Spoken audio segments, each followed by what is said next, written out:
Hi, and welcome to another episode of Nursing Your Way to Wealth, where a mental health nurse and an accountant talk about wealth creation, personal development, and financial independence in the UK to help you live the life you deserve. Hi, everybody, and welcome back. Hi, Alex, and welcome back to this week's show. So, this is a bit of a disclaimer there may be some strong language in this one. We're going to cover a few things. Firstly, there was a listener question that we had around interest rates on regular saving bank accounts and how to interpret those. And it's sometimes not as simple as it may seem on the advertisements. This kind of main section is around FU money. So this is a term that we'll go into, but how you can get to a point in your with your financial life, which not necessarily isn't like being financially independent, but gives you enough to quite happily tell your boss to fuck you if you do not want to carry on doing what you're doing. Really kind of big milestone, so we'll talk about that. And then our reasonable or ridiculous is going to be on car washes and whether it makes sense to be paying to get your car washed. So that is our jam-packed show. We'll try and do this in about half an hour. And yeah, Alex, do you want to, shall we start on the listener question? Yeah, I think so. So welcome back, and another great intro from you. So this is episode 55. So I asked actually. This question's come from one of my longest standing friends. So we just have a group chat between us because we live a really long way apart now. And I just said, like, guys, have you got any questions about money or something that you don't understand about money? And within about 40 seconds, he came back to me and he said, I don't think I understand interest rates for like savings accounts because I put my money in an account this year or last year, and it was at 7%, and I didn't get back as much money as I thought I would. So I asked him a few more questions around it, and it's one of those like fixed kind of savings accounts. So the advertisement here was 7% per year with interest paid monthly, and that's important. You can put in a minimum of £25 and a maximum of £300. So my he's put in £300 a month. He's opened the account. He's stuck in £300 diligently every month till the end of the year. He was expecting to get around £252 back, which with the annual interest payment, but he actually got 136. So I looked a little bit into it. I looked at the kind of PDF on the website because it's an account that's still available. I, in all honesty, struggled a little bit to make head or tail of it. So I thought, I know an accountant, so I'll ask him. And Alex, your explanation of that was actually really helpful. So would you mind just repeating that for our listeners as well so they don't fall into a similar trap? Yeah, absolutely. So you'll these savings accounts are really popular and they're very good at making you disciplined at saving. Quite often you'll end up with the if you don't keep saving and you withdraw your money, you lose a lot of the interest. But the headline interest rates, the way they work, so in the example of 7%, so yes, the account pays 7% per year. The reason that the listener and your friend didn't get the full amount is the way it all to do with how the interest is applied. So on month one, so you put in your £300 and you're going to get the full 7% interest um, on that £300 for that month. So you'll get, if you think of it as 12 twelfths of that 7%. On the second month, you put in your second £300, you're only going to have, because it's a fixed 12-month period, you're only going to have 11 twelfths of the 7% interest. Month after that, you'd get 10 twelfths and so on. And so the result is when you fast forward to month 12, you've put in your last £300, so you'll have £3,600 in your account. You're only getting 7%, 1/12 of 7% of that interest.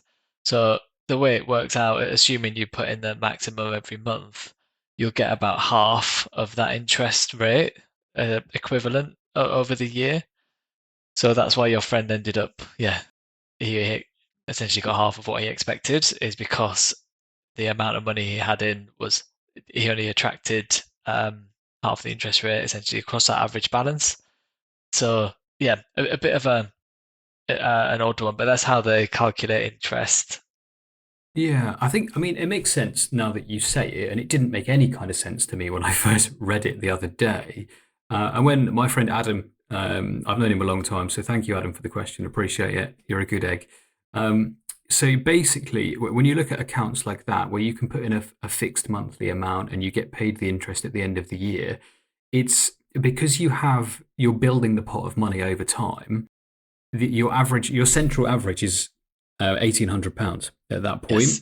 So if you take that's when you if you take half the interest rate, that would be a good rule of thumb. It's not an exact science, but if you take half of that interest rate, so if you take 7%, you half it to 3.5%, and then do the maths like you did originally, that's more likely to give you the result that you want. It's a little bit cloak and dagger. And a little bit sneaky, in my opinion, for the banks to do this, because once they kind of have you rolling into that, you're not going to figure it out for 11, 12 months, and you're getting half what you're getting back. And by then, it's kind of too late. But it would leave kind of a bad taste in my mouth if I did that, and I would probably avoid anything from that bank again. But I think it's just understanding those things, which I would say 90% of people wouldn't understand it in the way that it's intended. And I wonder if that's by design, because they've been using your money as leverage for the last 11 or 12 months and paying you a relatively small amount. And you can guarantee the bank are loaning that out at 20, 30% to someone with a credit card. Yeah, it is like the convention of how interest rates are quoted. So you always quote an interest rate on the annual amount, on the annual rate, but then you would Mm-hmm. only say often you might see like a 90-day deposit or a 30-day deposit or something, and you'll see like the annual interest rate apply as a kind of headline, but then you would only get, in the case of 90 days, you get, 1/3 of that amount Mm. over the year. So, and that's how like within the corporate world it's done. It's super confusing because yeah, and I think it is a lot of um, and I guess they have to show the illustration of how much you would get, but I can't imagine many people, when they do the illustration, assume, well, kind of back calculate that to say, oh, well, what is that as a percentage of my balance? They'll assume that that's 7% or something. So it is a bit sneaky, Mm. but yeah, I did want And I think another to watch out for. Yeah, sorry, just to interrupt you, but Yeah, no, another yeah, interesting thing was after you and I had that quick kind of WhatsApp exchange, I looked for the account in question and I found it. And online, there was a downloadable PDF about that savings account, and there was a table in there that would tell you how much you would get at the end of the year. So if you are thinking about something like that, look at the website, dig a little bit deeper into it. So that the PDF I found, I think, was 4 pages or something. On page 3, there was this tiny little table amongst all these other words, and it said if you put £25 in per month, at the end of the year, you'll end up with all of this money you've put in plus this as an interest payment. And then if you put £300 in a month, you'll end up with this money plus the interest payment. So the answer is there. It's a little bit harder to find. And I just hope that people don't get kind of caught out by that and they do a little bit of research. So it wasn't hard to find, to be honest with you. It just requires some kind of extra clicks and some extra looking for something like that. So, Adam, I hope that makes sense. And I'll send you this episode, my friend. And if you have any other questions along those lines, do feel free to send them in, and we'll answer them. Well, I say we. Alex will answer them, the accountant, and I'll probably pitch them to you because that's more your wheelhouse. Alex, is there anything else you want to mention on those accounts, or should we move to the FU money part? yeah. No, there's nothing else. I think that's hopefully clarified the situation. And yeah, if there's any other questions from listeners about that type of thing, yeah, then please, yeah, let us know. Yeah. Okay. So, the FU money, I've done a bit of research into it. It basically stands for fuck you money. So if someone says to you that, well, Alex, you're going to have to work now for, I don't know, 10 hours a day instead of 8, you have to work weekends, evenings because I need you to do whatever, or something massive in your workplace changes, the expectations change, you go from fully remote to fully in an office, etc., you have enough money behind you to be able to say, I don't wish to do that in probably a shorter 2 word term, um, and just be able to actually have a buffer against all of those things. Because if you have that pot of money set aside, you can walk out of that job on the day if you wish, or you can work your notice if you want to be polite. And it won't impact your life because you can live off that money that you have. So it's just really a pot of money that insulates you against the unexpected bits of life. Yeah, I think that's right. Because the way I see it is you've probably got it, this is different to an emergency fund to kind of stop to which is there obviously in case of emergencies and 3 to 6 months of expenses and what have you. This is probably when you're on the road to financial independence. So you won't be there at financial independence, although by proxy financial independence gives you a few money. But this is kind of in the middle, I see, and it's probably for me 1, 2 years of expenses, maybe 3 years of expenses saved up and invested, and it gives you then not just a power of I say an emergency fund gives you that nice blanket of gives you 3 months of breathing space, which is should be enough time to kind of get a job and sort out your finances to land you in between two roles. Whereas this FU money is a little bit more of a I, I can do something quite I can be out of the workforce for quite a long time without having to desperately need it, and my lifestyle won't be impacted.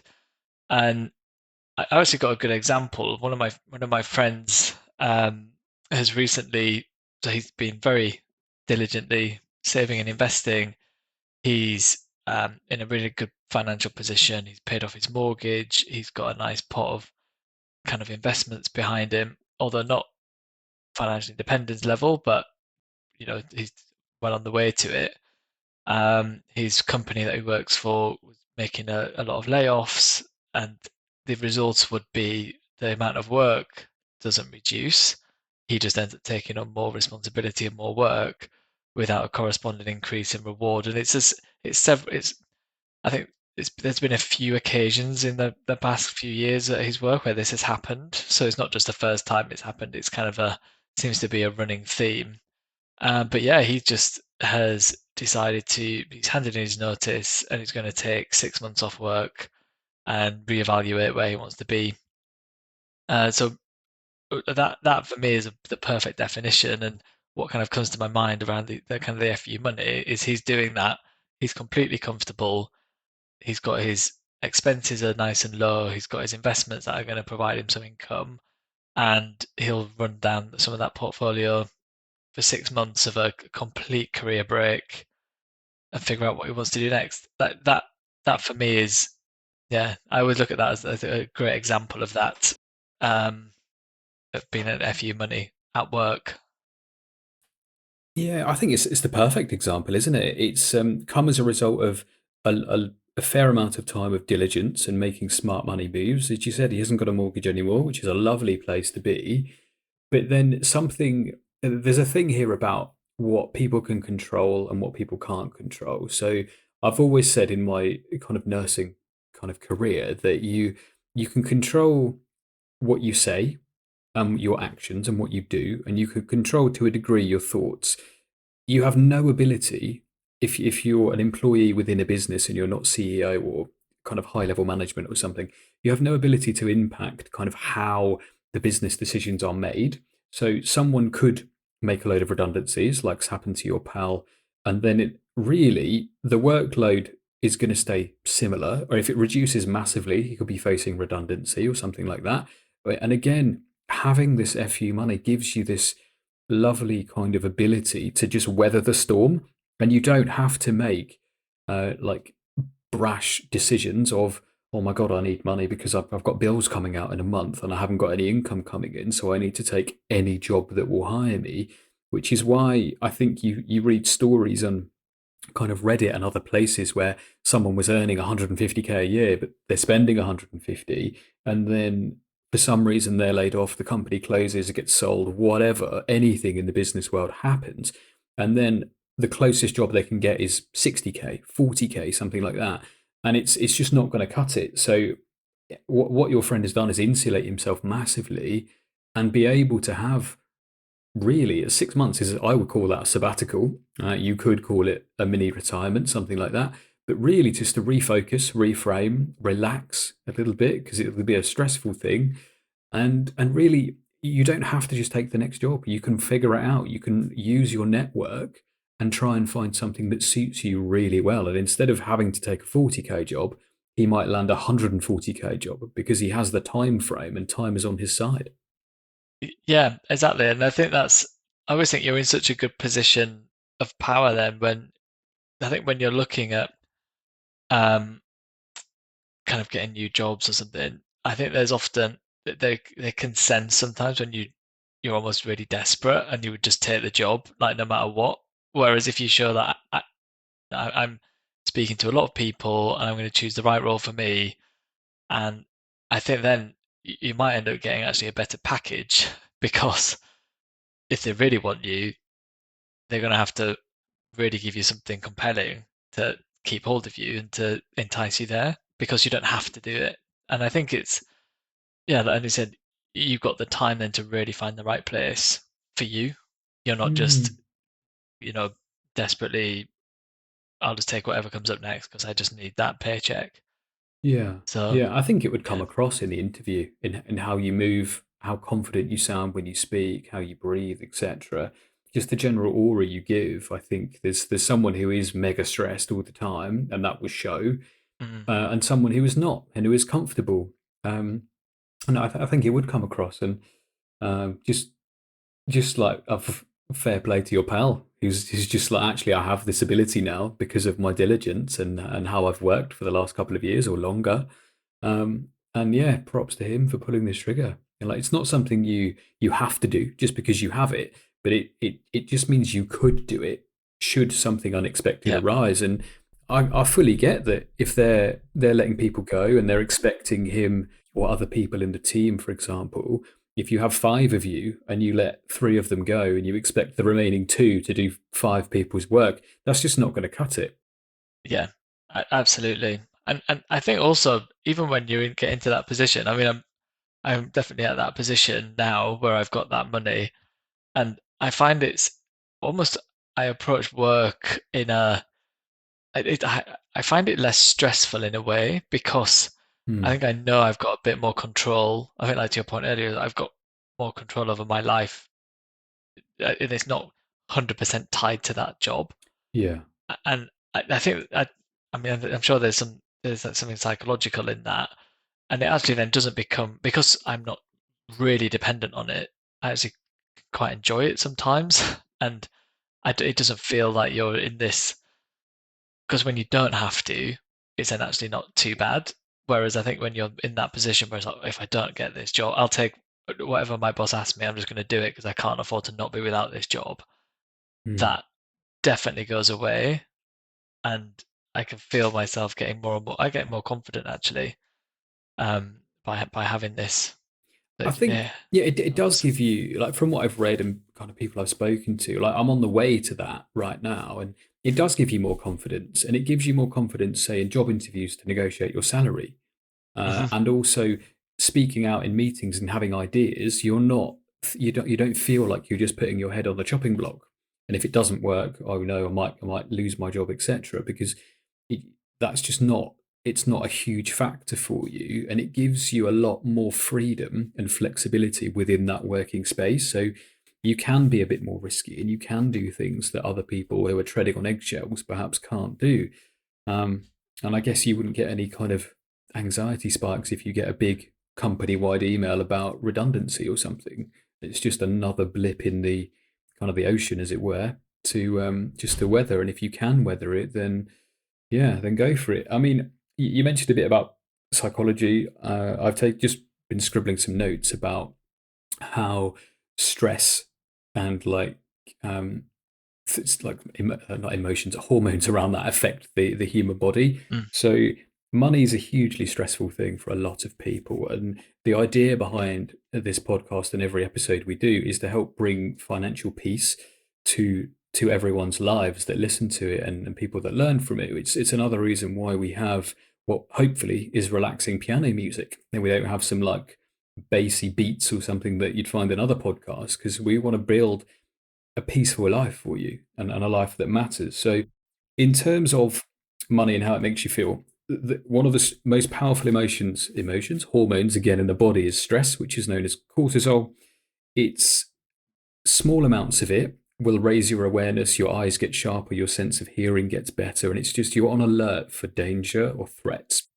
And I know we've talked a little bit about that before. So small bits of that in isolated cases are okay, and your body can handle the increase in blood pressure, your pulse rate goes up, etc. But if that's happening to you every hour of every day, every time your Outlook inbox pings, or you get an email from your boss, or you get a message from someone, blah blah blah, something like that, that's going to cause constant microdoses of stress. And it's controlled by something called your hypothalamus, which is not only a great Scrabble word, but it's responsible for a lot of hormonal changes in the body. So it's in what's called the ventral part of your brain, and if you Google a quick kind of map of where your hypothalamus is, it's roughly in the middle. Um, your brain stores all of its most important stuff in the middle because it's a protective thing at that point. The things that keep you here and keep you alive are the most valuable. So stick those right in the middle. You'll find it's very close to another hormone producing thing called your pituitary gland, and also your amygdala, which is where your anxiety fear response comes from, because that's the stuff that keeps you alive. So what happens when we get stressed is our cortisol level rises. We become slightly more alert. Your adrenal glands, which are little pyramid-shaped things that sit on top of your kidneys, they produce a lot of cortisol and a lot of stress, and that's triggered by your hypothalamus. And what this does is it increases your senses slightly, but if that happens like constantly, we call that a chronic response. A chronic is just a long-term thing. It can do so many different things, and some of them I'm surprised at. So not only can it suppress your digestive system, change how you feel and your mood, cause headaches, hair loss, lower testosterone in men, sleep issues, weight gain, just to name a few. And there was a humongous list that I found earlier when I was just refreshing my brain about them. If you're having to deal with all of that because your stress results from money worries, I don't know how you can concentrate while you're at work. It's so many things. And I think a lot of physical health conditions now, I mean, take feelings of like nausea, IBS, or any kind of internal like um, gastric system like that. A lot of those, I think, can come down to increased levels of stress or cortisol. Not only is there also like blood pressure changes, your pulse rate might be quicker. It just it's bad news for if that happens for a long period of time. And the the stress response for your body is supposed to be there to help keep you alive, but it's not supposed to fire all day every day. And I feel like in the current working environment, people's like cortisol levels are through the roof. Their stress results are high, and I just feel like it's going to cause a long-term impact to people's mental and physical health. Yeah, I think you're so right. I mean, it's fascinating. Thank you for that summary. And it's crazy when you think how many what stress can cause. Um, Yeah, there's no free lunch in human biology. no, Everything affects something and something else somewhere. yeah, but it's so true. I mean, I look think it is my day to day, and it's the constant micro stresses. Everyone's always on. The expectations are high and keep getting higher for everybody. And I think, yeah, if you've then got money stress on top of that, it must be yeah, chronic. It must be Mm, horrendous. really Yeah. difficult. Really difficult. And just another thing springs to mind. Have you ever read anything by Oliver Burkeman? Because as an author, he wrote 4,000 Weeks and also another book called Meditation for Mortals. He said something that really changed my work life. So he said, your your email inbox is full of other people's priorities, not yours. Mm, So he doesn't focus on it at all. yeah. That is a good way of looking at it, isn't it? Yeah, it certainly changed how I operate in my job. Like I've got two inboxes, my own one and a shared one that I'm supposed to look at. But in all honesty, I spend very little of my time just combing through emails. I have enough to do without dealing with other people's issues as well. And if I feel like if it's mega important, they'll phone me, and if it's double important, they'll just knock on my office door. Yes. Yeah, true. Yeah, not sure I should be admitting that, but here Yeah. we are. Yeah. Okay. Any other thoughts on FU money or anything like No, that? I think we've covered it. I think it's a very nice place to be, and it can be very powerful. And I think it's a big help for reducing stress as well. So yeah, Yeah, definitely. The only other thing I've got sitting in my notes is there is a book called FU Money, and it's written by a guy called Dan Lok. So his surname is Lok. Originally written in 2009, and from a preliminary Google, he's a Chinese Canadian businessman. It's got loads of really good reviews. So if you're curious, um, yeah, perhaps read a summary of something like that. Yeah. Okay. So is it time for reasonable or ridiculous? yes, I think we should cover reasonable or ridiculous. Cool. Okay. So I say this as we're both car owners, and our idea today is whether paying for car washes is a reasonable idea or is it a ridiculous idea? I suppose it depends a little bit on frequency and kind of how long and how much it costs for you to have that done, and also whether you care about having a clean car. So, what are your thoughts on it? Yeah, this is interesting because I've been I'm considering getting mine done very soon actually. So I take a bit of a mixed approach to it. So I like having a clean car. It's at the minute it is absolutely not clean. It's a bit of a run around as a vehicle anyway, and it just gets mainly the inside. Sometimes we carry the dog in there and shopping and Christmas tree went in there, so it's full of all sorts. Camping stuff goes in there. Um, as I would say, every 6 months or so, we do have a proper in and out car wash. Partly because it's what did we pay last time? I think it was maybe £25 last time. It's just down the road, and it takes probably about there must be about 10 people that end up cleaning the car inside and out, and it probably takes about half an hour. That would take me about 2.5 hours, 3 hours for the inside and the out. I then probably every couple of months wash the outside of the car. So I do have a pressure washer and I use that and that does clean the car pretty well.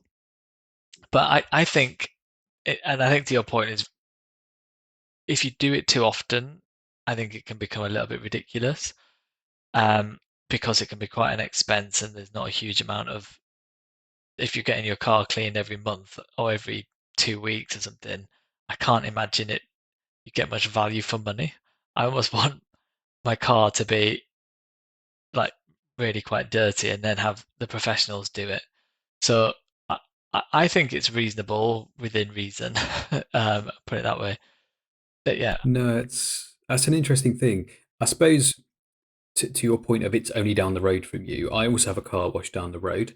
Um, I don't have an outside tap at my house. I don't have a pressure washer. So whenever I do any car washing myself, it's fill your bucket up at the sink, walk it carefully through your house because I've spilled water everywhere more than once. And it takes a number of trips. Like, so I don't have a long hose pipe or anything like that I can connect anywhere. So it's more effort. And I think you're right. What a team of car washing people can do who do it day in, day out, they're naturally going to be better than me at washing a car. They'll get a good result in a small amount of time, which is why probably the hourly rate is quite high. So I generally have a thing, I have paid for it before, um, but I don't really make a habit of it. What I might do is like an in and out car wash locally to me. I think it's about 30, 35 quid, something like that. Um, what I can do is vacuum and clean the inside. And if it's mega dirty, I have like a self-service wash thing here for like £6. I can put 6 quid in the machine and you get a jet wash and one of those brushes with foam that comes out. Um, and it's good enough for what I need it to do. I don't really wash cars in winter, so yeah, anything between really the end of September and March, April kind of time, I just don't bother because it just gets filthy anyway. I might do it in spring, hmm give it like a spring clean, but I'm certainly not someone who would pay for it every week or every month, or it would be another thing on your balance sheet, right? If you had to spend 35 quid a month on to have someone else clean your car, yeah, and then times that by what, quite a lot to add to your fine number. You'd have to work extra, and I'm not willing to work extra for that. Yeah, exactly right. And I think, yeah, I'm just going to do that now quickly on my spreadsheet as you would Okay, fine. like to. Yeah, while you do that, So I'll that's so continue. that would be Oh, you're done. £35 a month. It's 420 pounds a year, and you would therefore need £10,500 extra in your portfolio to fund that expense That's ongoing. so much more than I thought. Yeah, Wow. but yeah, I'm with you on the winter and spring summer timing. I think yeah, tend to only wash the car spring summertime because Mm. it's pointless in the winter. So Yeah, agreed. Yeah, I live in the countryside, so it gets full of like mud and yeah, gunk and salt, etc. The only thing I would say is I clean the inside of my car a lot more than I do the outside. So the outside, my car should be like a blue or grey color. It's mostly brown. I will do the inside. I'll do the lights and I'll do all the glass so I mm, can see. And I'll do the number plates because I don't want to be stopped by the police yeah, for a yeah, really dirty number plate. Apart from that, I won't bother in winter.